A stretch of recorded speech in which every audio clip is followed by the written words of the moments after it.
හයි මගේ third year final exam එකේ අන්තිම දවසට තමයි ඔන්න දැන් ඇවිල්ලා ඉන්නේ. ඔයාලා දන්නවා ඇති මගේ කලින් vlogs බැලුවා නම් මම final exam එකට ready වෙලා ඒ exam දවස් ටික තමයි ඔයාලට අරගෙන ආවේ. ඉතින් ඔන්න අද මම අරගෙන එන්නේ මගේ final exam එකේ last day එක. මාසයක් විතර එක දිගට පාඩම් කරලා ඔන්න අදින් ඒ වැඩේ ඉවර වෙන්න හදන්නේ. ඒ හින්දා අද දවසේ මම start කරේ වෙනම energy එකකින්. මොකද මම දන්නවා අදින් පස්සේ මට free ඉන්න පුළුවන්. ෆ්‍රී ඉන්නත් බෑ තව වැඩ ටිකක් තියෙනවා. හැබැයි ඉතින් මේ විදිහට දවසම පාඩම් කර ඉන්න ඕනේ නැහනේ. එහෙනම් වීඩියෝ එක ඉවර වෙනකම් බලන්න. මම ඔයාලට පෙන්නන්නම් අද දවසේ මම කොහොමද ස්පෙන්ඩ් කරේ කියලා. මම උදේ 3 වෙද්දි නැගිටලා කිරියකකුත් හදාගෙන මම මගේ පාඩම් වැඩ කරන්න පටන් ගත්තා. කොහොම හරි ඊයේ නිදාගන්නෙtti නම් 12 මාර වගේ වුණා. ගොඩක් වෙලා නිදා ගන්න උනේ නැහැ. ඉතින් චුට්ටක් නිදාගෙන ඊට පස්සේ මම ආයෙම 3ට නැගිට්ටා.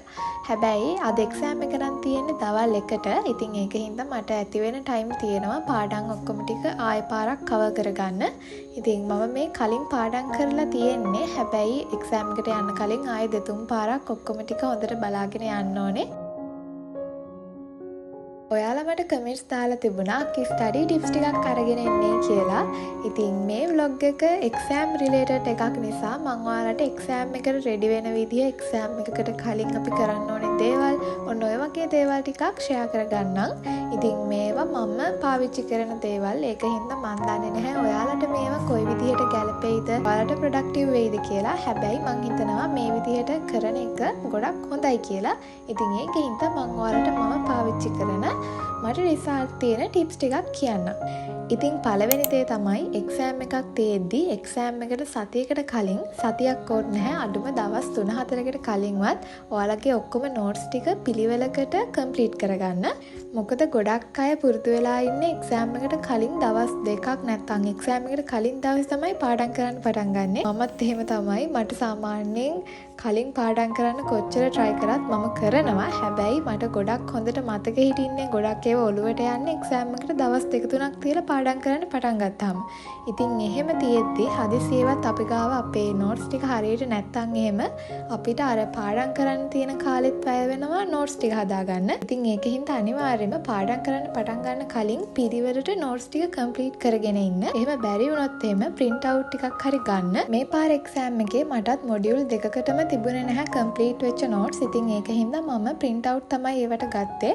හැබැයි මගේ යාළුවෝ එහෙම ඉන්නවා. ඒගොල්ලන්ට එහෙම print out අරගෙන පාඩම් කරන්න බෑ. ඒගොල්ලන්ට ඒගොල්ලොන්ගේම විදියට හදාගත්තු නෝට්ස් ටිකක් තියෙන්න ඕනේ. ඉතින් ඔයත් ඒ වගේ ළමයෙක් නම් අනිවාර්යයෙන්ම නෝට්ස් ටික හරියට කම්ප්ලීට් කරගෙන ඉන්න. මම ඒ දේ ගැන මුලින්ම මතක් කරුවේ මම වගේ කැම්පස් යන අයට. මොකද අපිට තමයි ගොඩක් වෙලාවට ওই ප්‍රශ්නේ එන්නේ. නැත්තම් ස්කූල් යන නංගිලාට එහෙමනම් මේ ප්‍රශ්නේ නැතුව ඇති. මොකද ඒගොල්ලෝ ඩේලි ඒගොල්ලන්ගේ වැඩ ස්කූල් එකේදීම කරන නිසා. ඉතින් මං වගේ අය තමයි මම ඒක ගැන මතක් කරුවේ.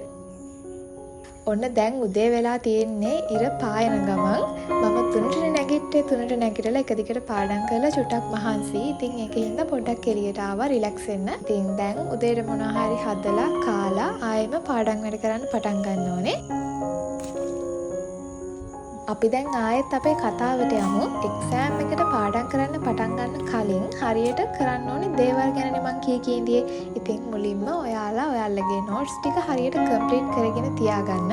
එහෙම කරාට පස්සේ එක්සෑම් එකට කලින් ඔයාලා අනිවාර්යයෙන්ම ප්ලෑන් එකක් හරියට හදාගන්න. ඔයාලගේ වැඩ ටික හරියට ෂෙඩියුල් කරගන්න. ටයිම් ටේබල් එක ලස්සනට ලියාගෙන ඔයාලගේ දවස් ටික ප්ලෑන් කරගන්න. ඒ කියන්නේ මම මෙන්න මේ දවසේ මේ සබ්ජෙක්ට් එක තමයි පාඩම් කරන්නේ. මේ දවස් 3 මම මේ සබ්ජෙක්ට් එක පාඩම් කරලා ඊළඟ දවස් 3 අනිවාර්යයෙන්ම අනිත් සබ්ජෙක්ට් එකට මාරු වෙනවා. අන්න ඒ විදිහට ප්ලෑන් එකක් හදාගන්න. අද දවසේ මේ සබ්ජෙක්ට් එකේ මම පළවෙනි පාඩම් 3 ඉවර කරනවා. ඊළඟ දවසේ අනිත් පාඩම් 3 ඉවර කරනවා. අන්න ඒ විදිහට ප්ලෑන් එකක් හදාගන්න. ඒක කොලයක ලියාගන්න. එතකොට අපිට ගෝල් එකක් තියෙනවා දවසේ කරන්න ඕනේ මොනවද කියලා. එතකොට ඊළඟ දවසේ පටන් ගන්න කලින් අපි අනිවාර්යයෙන්ම කලින් දවසේ පාඩම් කරලා ඉවර කරලා ඒ වැඩ ටික ඉවර කරලා තමයි ඊළඟ දවසේ පටන් ගන්නෙ. ඉතින් අන්න ඒ විදිහට ප්ලෑන් එකක් හදාගෙන තියාගත්තාම අපි දන්නේම නැතුව අපේ අර ප්ලෑන් එකට අනුව අපි ඒ දේවල් කරලා ඉවර කරන්න කොහොම හරි try කරනවා. ඉතින් ඒකින්ද අනිවාර්යයෙන්ම පාඩම් කරන්න පටන් ගන්න කලින් හොඳ ප්ලෑන් එකක් හදාගන්න. ඉතින් එහෙම ප්ලෑන් එකක් හදාගනිද්දී ගොඩාක් වැඩ එක දවසේ දාගන්න එපා. Taman දන්නවනේ Tamanට කොච්චර වැඩ ප්‍රමාණයක් එක දවසක කරලා ඉවර කරන්න පුළුවන්ද කියලා. ඉතින් ඒක එක එක්කෙනාගෙන් එක එක්කෙනාට වෙනස්. ඔයාලගේ විදිහ අනුව ඔයාලා ඔයාලගේ plan එක හදාගන්න. ඊළඟ ටිප් එක තමයි ඔයාලා ස්ටඩි කරන ඒරියා එක තියෙනවානේ. අන්න එතන පුළුවන් තරම් නීට් එකට තියාගන්න. ඒ කියන්නේ ඔයාගේ පොත් මේසේ පුළුවන් තරම් පොත් අඩුවෙන් බඩු අඩුවෙන් තියාගන්න. කලර්ස් එහෙම පුළුවන් තරම් ලයිට් කලර්ස් ඇස්වලට පේන මානෙන් තියාගන්න. එතකොට ඔළුවට ඒක හරි නිදහසක්. මොකද නැත්තම් මට නම් සාමාන්‍යයෙන් පොත් ගොඩක් මගේ පොත් මේසේ තියෙද්දි එතකොට ඒක ඔළුවට හරි බරක්. මට හිතෙන්නෙම හැමතිස්සෙම අයියෝ මේ ඔක්කොම මම පාඩම් කරලා ඉවර කරන්න ඕනේ මල වදේ. අන්න එහෙම ෆීලිං එකක් එන්නේ. ඉතින් ඒක ඔළුවට අනවශ්‍ය බරක් කියලා මට හිතෙනවා. ඒක නිසා මම පුළුවන් තරම් ඒ සබ්ජෙක්ට් එකට අදාළ දේවල් ටික විතරයි ඒ වෙලාවේ ළඟ තියාගන්නේ. ඉතින් ඔයාලත් ඒක අනිවාර්යෙන් try කරන්න. අනිත් ඒ තමයි පාඩම් කරන්න පටන් ගන්න කලින් ඕනේ කරන හැම දෙයක්ම ළඟට ගන්න. ඔයාලගේ පොත්, අතර පෑන් පන්සල්, වතුර බෝතලේ ඒ හැම දෙයක්ම ළඟට අරගෙන තියාගන්න. නැත්තම් පාඩම් කරන අතරතුරේදී සැරින් සැරේ නැගිටලා අවශ්‍ය කරන දේවල් ගන්න යන්න වෙනවනේ. ඒකින්ද මුලින්ම පොත් මේසෙ පිළිවෙලට හදාගෙන ඕන කරන බඩු ඔක්කොම ළඟට අරගෙන පාඩම් කරන්න පටන් ගන්න. හරි. ඔය විදිහට ලෑස්ති වෙලා ඊට පස්සේ අපි පාඩම් කරන්න පටන් ගත්තට පස්සේ පාඩම් කරන වැඩේ හරියට කරන්න ඕනේ කොහොමද කියලා මම දැන් ඔයාලට කියලා දෙන්නම්. ඉතින් පළවෙනි දේ තමයි ඔයාලා පාඩම් කරනවා කියලා නිකන් ඔහේ පොත කියව යන්න එපා. ඒක කිසිම තේරුමක් නැති වැඩක්. අපි හැමතිස්සෙම පාඩම් කරන තේ තේරුම් අරගෙන තමයි කරන්න ඕනේ.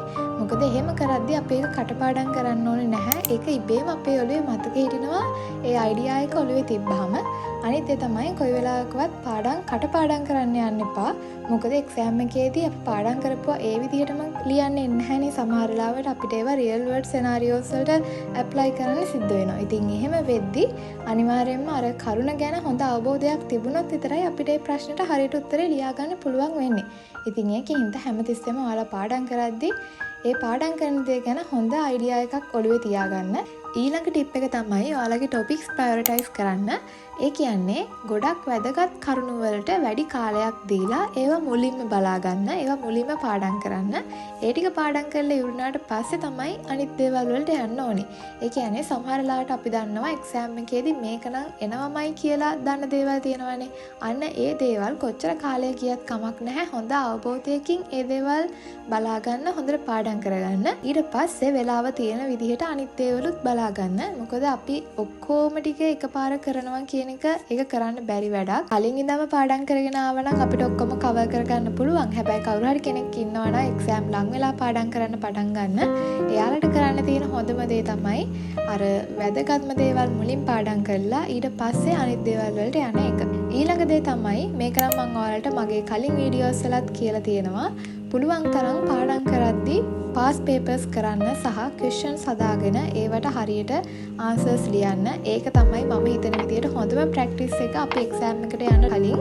මොකද එතකොට අපිට පුළුවන් අයිඩියා එකක් ගන්න අපි තව පාඩම් කරන්න ඕනේ මොනවද සහ අපි කවර් කරලා නැත්තේ අපිට ටච් වෙලා නැති තැන් මොනවද කියලා අපිට බලා ගන්න පුළුවන්. ඉතින් ඒකෙන්ද අනිවාර්යයෙන්ම එක්සෑම් එකට යන්න කලින් පුළුවන් තරම් පාස් පේපර්ස් කරන්න. ඊළඟ දේ තමයි ඔයාලා පාඩම් කරන අතරතුරේදී ඔයාලගේ බ්‍රේන් එකට හොඳ ස්මාර්ට් බ්‍රේක්ස් දෙන්න. ඒ කියන්නේ පැයක් දෙකක් පාඩම් කරාට පස්සේ චුටක් ඉන්න තැනින් එළියට ගිහිල්ලා පොඩක් ගෙදරින් එළියට ගිහිල්ලා එළිය මොනවද වෙන්නේ කියලා බලන්න. හොඳ වාතය ටිකක් ගන්න, ලස්සන මල් බලන්න, අහස දිහා බලන් ඉන්න. ඒක පැය කාලක් වගේ කරාම ඇති. ඉතින් ඒක මාර හොඳයි ඔළුවට. ඔළුව රිලැක්ස් වෙනවා. මම ඔයාලට කිව්වා නේද වීඩියෝ එකේ කලින් උදේ 3ට නැගිටලා පාඩම් කරලා මම 6 ගානට විතර එළියට ගියා කියලා. අන්න එහෙම කරාට පස්සේ ඒක මාව ෆ්‍රෙෂ් කරනවා. සහ සමහර වෙලාවට මම කරන තව දෙයක් තමයි ස්ටඩි සබ්ලිමිනල්ස් දාගෙන ඒක ගොඩක් සද්ද අඩු කරලා ඒකට ඇහුම්කන් දෙනවා. ඒ කියන්නේ ඇහුම්කන් දෙනවත් නෙවෙයි ඒක එතකොට අර බෑග්ග්‍රවුන්ඩ් එකෙන් ඇහෙනවා වගේ දෙයක් වෙන්නේ. එතකොට මට එළිය දේවල් මුකුත් ඇහෙන්නේ නැහැ. අරක විතරයි ඇහෙන්නේ. මගේ ඔළුව තියෙන්නේ පාඩම් කරන එක ගැන විතරයි. ඉතින් ඒකත් ගොඩක් හොඳයි කියලා මම හිතනවා. හැබැයි ඒක සමහර අයට නම් හරියන්නේ නැති වෙයි එළියෙන් සද්දයක් ඇහෙනවා කියන එක. ඉතින් ඒක එක එක්කෙනාගේ විදිහ අනුව තමයි. ඉතින් ඔන්න ඔය දේවල් ටික තමයි මම මේ වීඩියෝ එකෙන් ඔයාලත් එක්ක ෂෙයා කරගන්නේ. අනිත් ඒ තමයි පාඩම් කරද්දී වතුර බොන්න. පුළුවන් තරම් ඇඟ එනර්ජිකින් තියාගන්න බලන්න. හොඳ ස්නැක්ස් ගන්න, පුළුවන් නම් පළතුරු වගේ දේවල් කන්න. ඉතින් ඔන්න ඔය දේවලුත් අපි හිතන්නේ නැති වුණාට අපිට පාඩම් කරද්දී අපේ එනර්ජි එක තියාගන්න උදව් වෙනවා. ඉතින් එහෙනම් ඔන්න ඔය දේවල් ටික තමයි මම අද මේ වීඩියෝ එකේදී කතා කරන්නේ. කතා කරේ ඊළඟ සතියේ අලුත් වීඩියෝ එකක් අරගෙන